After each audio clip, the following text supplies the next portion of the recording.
Hi friends, ഈ കാണുന്ന ചീരകൾ ഞാൻ കുറേ പറിച്ചതിന് ശേഷം ബാക്കിയുള്ള ചീരകളാണിത്. കുറേയൊക്കെ പറിച്ചു. പേര ഞാൻ 250 രൂപയ്ക്ക് വാങ്ങിയതാണ്. പേര ചെറുതായിട്ട് കിളുത്ത് വരുന്നുണ്ട്. ഈ ആത്തച്ചെടി വലുതായി വരുന്നുണ്ട്. അത് തന്നെ അവിടെ കിളുത്ത് വന്നതാണ്. പിന്നെ പയറുകളൊക്കെ ഏകദേശം പറിക്കാറായി വരുന്നുണ്ട്. ഇത് കുറച്ചുകൂടി നീളം വെക്കുന്ന പയറാണ്. 2 ടൈപ്പ് പയറുണ്ട്. ഇത് ഏകദേശം പറിക്കാറായി. ഇതിന്ന് പറിക്കും. പയറൊക്കെ വലുതായി തുടങ്ങിയിട്ടുണ്ട്. വിഷുവിന് എടുക്കാൻ വേണ്ടിയാണ്. കുറേയൊക്കെ വലുതായി കഴിഞ്ഞ് ഇനി കുറച്ചുകൂടിയൊക്കെ ആവാനുണ്ട്. ചിലതൊക്കെ പറിക്കാറായിട്ടുണ്ട്. എല്ലാം കൂടി ഒരുമിച്ചെടുത്താലേ തികയത്തുള്ളൂ. അതിനായിട്ട് നിർത്തിയേക്കുക. പിന്നെ ഇതിലെല്ലാം സെയിം ടൈപ്പ് പയറാണ്. ഇത് കുറ്റിക്കുരുമുളകിലൊക്കെ കായ് വന്ന് തുടങ്ങി. ഇത് വാങ്ങി വെച്ച കുറ്റിക്കുരുമുളകല്ല, ഒരെണ്ണം വാങ്ങി വെച്ചത് കൊണ്ട്, ഒരെണ്ണം അല്ലാതെ ഒരു വീട്ടിൽ നിന്ന് കൊണ്ടുവന്നതുകൊണ്ട്. തക്കാളിയിലൊന്നും പൂവൊന്നും വന്നിട്ടില്ല. തക്കാളിയൊക്കെ വലുതായി വരുന്നതേ ഉള്ളൂ. ഈ കുറ്റിക്കുരുമുളക് വാങ്ങി വെച്ചതാണ്. അവത്തിലും 2 കുരുമുളക് ഉണ്ടായിട്ടുണ്ട്. നല്ല കാറ്റുണ്ട്. ഉച്ച സമയത്താണ് വീഡിയോ എടുക്കുന്നത്, പക്ഷെ നല്ല കാറ്റുണ്ടായിരുന്നു. അവിടെ കുറേ കാന്താരിയൊക്കെ വെച്ചിട്ടുണ്ട്. കാന്താരിയൊക്കെ മുരടിച്ച് വരുന്നുണ്ട്. വെച്ചപ്പം തൊട്ട് അതിന് മുരടിപ്പാണ്. അപ്പം മുരടിപ്പിനുള്ള ഒരു സ്പ്രേ ചെയ്തിട്ടുണ്ട്, മരുന്ന്. അപ്പം മാറ്റം ഉണ്ടാവുമായിരിക്കും എന്ന് വിചാരിക്കുന്നു. പിന്നെ ഇത് ബാക്കിയിലുള്ള പയറുകളാണ്. ആ പയറൊക്കെ പറിക്കാറായിട്ടുണ്ട്. ഇതെല്ലാം ഇന്ന് പറിക്കാനുള്ള പയറുകളാണ്. ഏകദേശം ആയ പയറാണ്. ഇതെല്ലാം ഏകദേശം ആയി കിടക്കുക. അപ്പം അതെല്ലാം ഇന്ന് പറിക്കും. ഇന്ന് വൈകിട്ട് ഇതെല്ലാം പറിക്കും.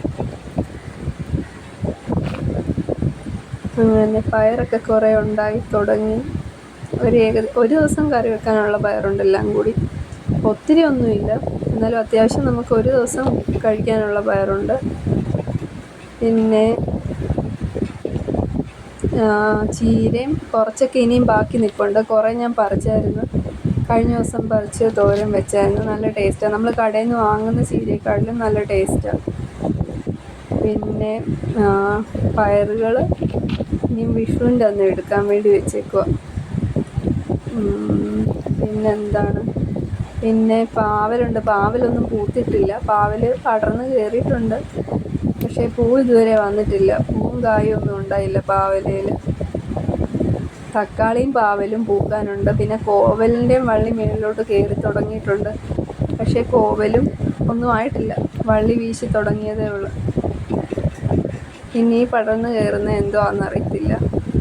അത് താഴെക്കൂടി പടർന്നേക്കുക. ഇത് കോവൽ മേളിലെത്താറായി. പന്തലിലോട്ട് കയറിയിട്ടില്ല, കയറാൻ പോകുന്നതേ ഉള്ളൂ കോവൽ. ഇനി ഞാൻ അവിടെ തൂക്കിയിട്ടേക്കാണ്.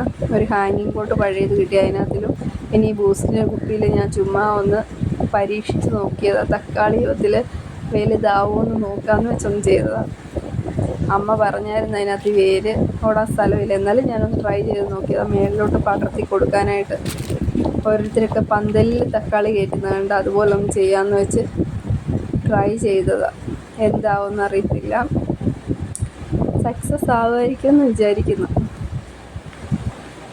പിന്നെ ഇത് താഴെ മണ്ണിൽ കുറച്ച് പച്ചമുളകും വഴുതനയൊക്കെ നട്ടു വെച്ചിട്ടുണ്ട്. പിന്നെ ഇത് തന്നെ കിളുത്ത് വന്ന ഓമയ്ക്ക തന്നെ ഉണ്ടായതാണ്. ഇത് ഞാൻ പഴുപ്പിക്കാൻ വേണ്ടി വെച്ചേക്കുന്ന ഓമയ്ക്ക. പഴുക്കുമായിരിക്കും എന്ന് വിചാരിക്കുന്നു. കുറേ നാളായി പഴുക്കുന്നില്ല. ചെറിയ ഓമയ്ക്ക പഴുത്തിട്ട് പറിക്കാൻ വേണ്ടിയാണ്. താഴത്തെ വലുത് പഴുപ്പിക്കാൻ വേണ്ടി ഇട്ടേക്കുക. ഇതുവരെ ഒന്നും ആയില്ല. ഇത്രയുമാണ് ഇവിടുത്തെ തോട്ടത്തിലുള്ള പച്ചക്കറികൾ. ചീര, പാവൽ, കോവൽ. പിന്നെ ഇന്ന് ഞാൻ ആദ്യമായിട്ട് പടവലത്തിൻ്റെ